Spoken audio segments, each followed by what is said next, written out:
Billionaire Jeffrey Epstein is expected to appear in federal court in Lower Manhattan tomorrow following new charges related to alleged sex crimes involving minors. He asked me to get comfortable, to take, my clothes off. Courtney Wild says she was only 14 when she was allegedly abused by Epstein. Billionaire had money and political connections, but authorities say he also liked young, underaged girls.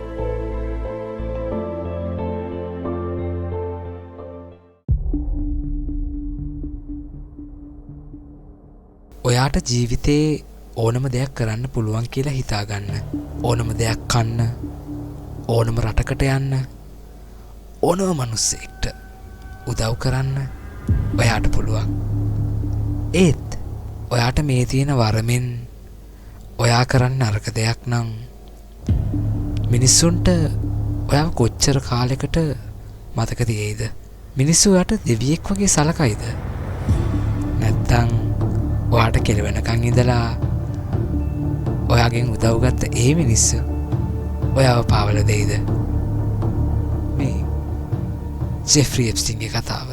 Geoffrey එප්ස්ටීන් ඉපදෙන්නේ 1953 ජනවාරි 23 වෙනිදා. ඒ New York වල සීගේට් කියන පැත්තේ. එප්ස්ටීන් පවුල හරිම හොඳ පවුලක් කියලා තමයි ඒ පැත්තේ මිනිස්සු කොහොමත් කතා වෙන්නේ. ජෙෆ්රි අවුරුදු 16 දී ඉස්කෝලෙන් අවුට් වෙනවා. එයාගේ මොළය ගොඩක් ඇඩ්වාන්ස් හින්දා.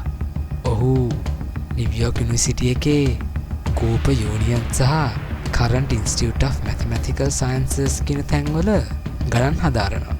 ඒත් උපාධිය ඉවර වෙන්න කලින් ඔහු රස්සාවක් හොයාගන්න ඕන නිසා අවුරුදු 19න් ඒවත් ඇරලා දානවා.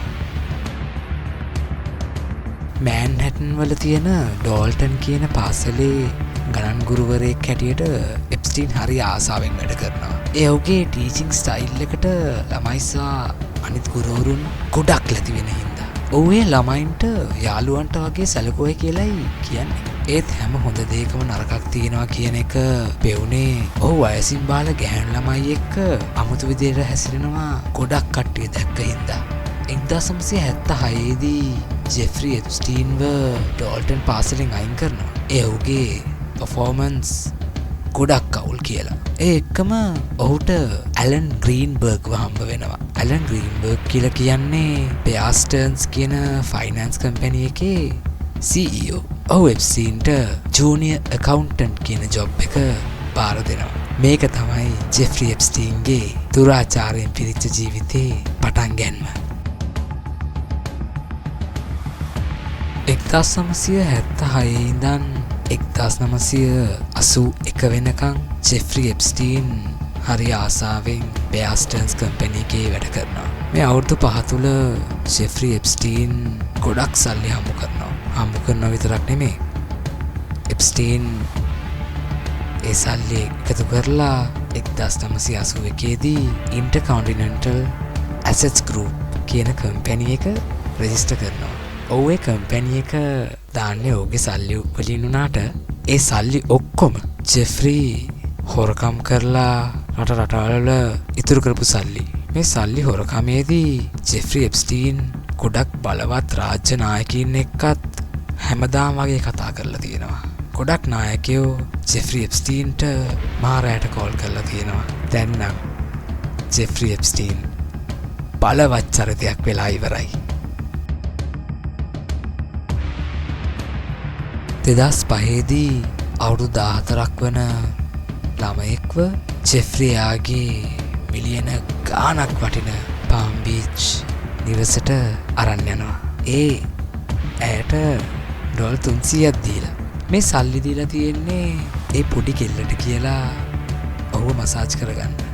මේ සේරම මැද්දේ පොලිසිය එප්ස්ටීන් හොයන්න ගන්නවා. ඒගොල්ලන්ට ජෙප්ස්ටීන් ගෙදර තිබිලා යවුන් කෙල්ලන්ගේ අඩනිරුවත් පින්තූර සහ හංගලා තිබ්බ කැමරාස් නැත්තම් හිඩන් කැමරාස් වලින් ඒ කෙල්ලෝ ඇඳුම් මාරු කරන විදිය, නාන විදිය සහ එයාගේ ගෙදර ඒ පොඩි ළමයි හැසිරෙන විදිය රෙකෝඩ් කරන්න ප්‍රයිවට් කැමරාස් තියෙන නෙට්වර්ක් එකකුත් හම්බ වෙනවා. මේ කැමරාස් ටික ජෙෆ්රිගේ නිවසේ සහකාරිය වන ඒඩ්‍රියානා රොස් විසින් ගලවලා තියෙනවා. ඒත් ඒ කාලේ ඇමර්සන් එකෙන් ගත්ත පිලක් පොලිසියට හම්බ වෙනවා. තව FBI එකට බාලවයස්කාර ගැහැණු ළමයි 34ක් ජෙෆ්රි අතින් දූෂණය වුණා කියලා තහවුරු කරගන්න පුළුවන් වෙනවා. ඒ 2006 ජූලි මාසේ. ඒත් ජෙෆ්රිගේ සල්ලි බලයට ඔහු වරදකාරු නෙමේ කියන එක ඒ අවුරුද්දේ අගෝස්තු වලදීම තහවුරු වෙනවා. ඉතින් මේ හින්දා ජෙෆ්රිව මේ වැරදි වලින් නිදොස් කොට නිදහස් කරනවා. 2007 දී ජෙෆ්රිව නැවතත් උසාවියට කැඳවුණා. මේ පාර ජෙෆ්රිව ලිංගික අපරාධකරුවන්ගේ ලයිස්තුවට ඇතුළත් කරනවා. ඒ ලෙවල් 3 වර්ධකාරයෙක් ලෙසින්. ඔහුට තව වසර 2ක් නිවාස අඩස්සියත් හම්බ වෙනවා. ඔහුම ටිකෙන් ටික කාලය යද්දී සමාජයට ජෙෆ්රි එප්ස්ටීන්ව අමතක වෙනවා. ඇමරිකාවේ ජනාධිපතිවරු මාරු වෙනවා. ලෝකය වෙනස් වෙනවා. අලුතෙන් යුද්ධ ඇති වෙනවා. මිනිස්සු මැරෙනවා. ලස්සන දේවල් වෙනවා. කැත දේවල් වෙනවා. ලෝකය හිමින් කැරකෙනවා. ඒත් ජෙෆ්රි එප්ස්ටීන් ඔහුගේ මේ වැඩ ටික නැවැත්තුවේ නැහැ. 2019 ජූලි 6 වෙනිදා එළි වෙනවත් එක්කම ජෙෆ්රි එප්ස්ටීන්ට ඔහුගේ කතාපොත බිමින් තියන්න වෙනවා.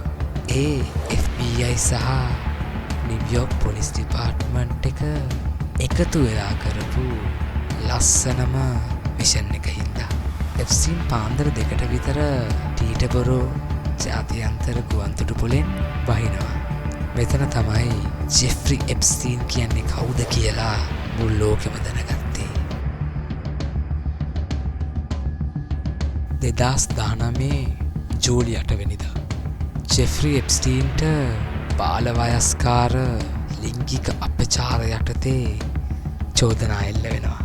චෝදනා පත්‍රේ තව දුරටත් කියන්නේ බාලවයස්කාර කෙල්ලන්ව ජෙෆ්රි එප්ස්ටීන් ඔහුගේ ගෙදරට ගෙනත් දූෂණය කරා කියලා. ඒක ඇත්ත කියලා ඒ වෙලාවේ ජෙෆ්රි එප්ස්ටීන්ට හිතෙන්නේ නැති. මොකද එප්ස්ටීන් දන්නවා එප්ස්ටීන් කවුද කියලා. මේ සේරම මැද්දේ එප්ස්ටීන් ඩොලර් මිලියන 100ක් ඉදිරිපත් කරලා අප ඉල්ලනවා. ඒත් ජූලි 18 වෙනිදා විනිශ්චයකරු ඒකට ඉඩ දෙන්නේ නැහැ. ඒකම ඔහු ජෙෆ්රි එප්ස්ටීන් සමාජයට තර්ජනයක් කියලා නම් කරනවා. එප්ස්ටීන් තව කාලෙකට කිරේ යනවා. 2019 අගෝස්තු 10 පාන්දර 3ට විතර ජෙෆ්රි එප්ස්ටීන් ඔහුගේ කාමරේ තියෙන රෙද්දෙක් බෙල්ල වැලදාගෙන ජීවිතේ නැති කරගන්නවා. ඔහු නැති වුණා කියලා ඊට වශයෙන් දැසන 6:39ට නිව්යෝක් ඩවුන්ටවුන් ස්පිරිතාලෙන් ප්‍රකාශ කරනවා. මුළු සමාජෙම මේක ගැන කතා කරන්න ගන්නවා. මිනිස්සුන්ට ඔවුන්ට තියෙන ප්‍රශ්නවලටත් වැඩිය ජෙෆ්රි එප්ස්ටීන් ඔහුගේ ජීවිතය නැති කරගත් එක ලොකු ප්‍රශ්නයක් වෙනවා. ගොඩක් කට්ටිය හිතන්නේ ජෙෆ්රි එප්ස්ටීන් ජීවිතය නැති කරගත්තේ නැහැ. ඔහුට හිරගෙදර ඇතුළෙන්ම ගේම දුන්නා කියලා. තවත් කට්ටිය කියනවා එප්ස්ටීන් මැරලා නැහැ කියලා. ඒ එක්කම මේ ළඟකදී ඉන්ටර්නෙට් එක රිලීස් වෙනවා පොඩි ඩ්‍රෝන් ක්ලිප් එකක්. මේක අපිට උඩින් පේනවා එප්ස්ටීන් වගේ මිනිස්සෙක් ඩ්‍රෝන් එක දැකලා වාහනෙට නැගලා ටක් ගාලා එලවන් යනවා. ජෙෆ්රි එප්ස්ටීන්ට බෝයිං 727 වර්ගයේ ප්ලේන් එකක් තිබ්බා. මේකට ගොඩක් කට්ටිය කියන්නේ ලොලීටා එක්ස්ප්‍රස් කියලා. ලොලීටා කියන්නේ 1955 දී වැද්මීර් නැබකෝව්ගේ පොතක්. ලොලීටා කියන වචනේ තේරුම තමයි තමන්ව වසක කරගත් බාලවයස්කාර දැරියකට. ඉතින් මේ ෆ්ලයිට් එකේ පයිලට් තමයි ලැරි විසොස්කි. ලැරීට අනුව සමාජයේ සහ මුළු ලෝකෙම පිළිගත් කට්ටිය මේ ප්ලේන් එකේ ගිහිල්ලා තියෙනවා. Naomi Campbell, Bill Gates, Kevin Spacey, Chris Tucker, Prince Andrew සහ Donald Trump කියන ලොකු චරිත ටික. කෙල්ල පුරෝගත්ත Lolita Express flight එක Little St. James කියන එප්ස්ටීන්ගේ පෞද්ගලික දූපතට ගොඩක් පාරවල් ගිහිල්ලා තියෙනවා කියලා. මේ ෆ්ලයිට් එකේ ගියපු කට්ටියගේ නම් ලිස්ට් එක ඉන්ටර්නෙට් එකට ලීක් වෙනවා. නැත්තම් කවුරුහරි ලීක් කරනවා. ඒකේ ඔබ මම දන්න ගොඩක් නම් තියෙනවා. මේ කතාව හොයන් යද්දී අපිට හම්බ වෙන වැදගත් චරිතයක් තමයි ඇල්ෆෙර්ඩෝ රොඩ්රිගෙස්. ඔහු තමයි එප්ස්ටීන්ගේ බට්ලර් නැත්තම් ගෙදර සහායකයා. ඔහුට පිටු 97ක පොඩි පොතක් හම්බ වෙනවා.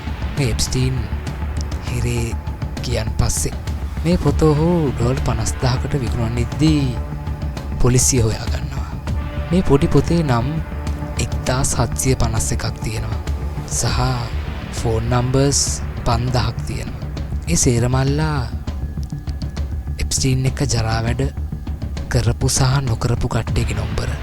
ඇල්ෆෙර්ඩෝ S2ටම දැකලා තියෙනවලු අවුරුදු 14ක්වත් නැති බාල වයස්කාර කෙල්ලෝ හෙළුවෙන් ජෙෆ්රි එප්ස්ටීන්ගේ ගෙදර සහ කාමරය ඇතුලේ එහෙ මෙහෙ දුවනවා. තව ඇල්ෆෙර්ඩෝ එප්ස්ටීන්ගේ කම්පියුටර් එකේ තියෙන වැදගත් දේවල් ගොඩක් හවු කරලා දෙනවා. ඒත් අන්තිමේදී ඔහු මාස 18කට හිරගෙදර යනවා. තව ඔහු නිදහස් වෙලා මාස 3කට පස්සේ මිය යනවා. මං හිතන්නේ එප්ස්ටීන් අපේ කාලේ ඉදපු බලවත් චරිතයක්. එයා පෙන්නනවා සල්ලිවලට කරන්න පුළුවන් දේවල්. සල්ලිවලින් මුළු ලෝකෙම තමන්ගේ කරගෙන ඉන්න පුළුවන් කියලා ජෙෆ්රි එප්ස්ටීන් පෙන්නනවා. ඒත් කර්මය කියන නයා අපි කාවත් කනවා කියන දේ එප්ස්ටීන් දැකලා නැහැ.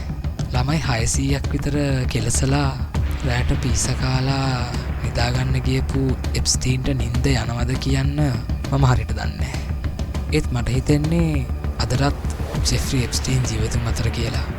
මට හිතෙන්නේ මේ වගේ ළමයි 10 ගාණක් මේ මොහොතේදීත් එප්ස්ටීන් කෙලසනවා ඇති.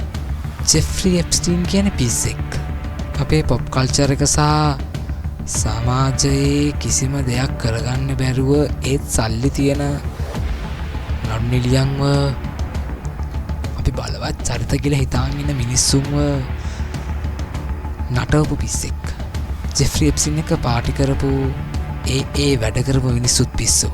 ඒත් මම හදවතින්ම හිතන්නේ ජෙෆ්රි එප්ස්ටීන් උත් යක්ෂයාගේ ගෝලයෙක්.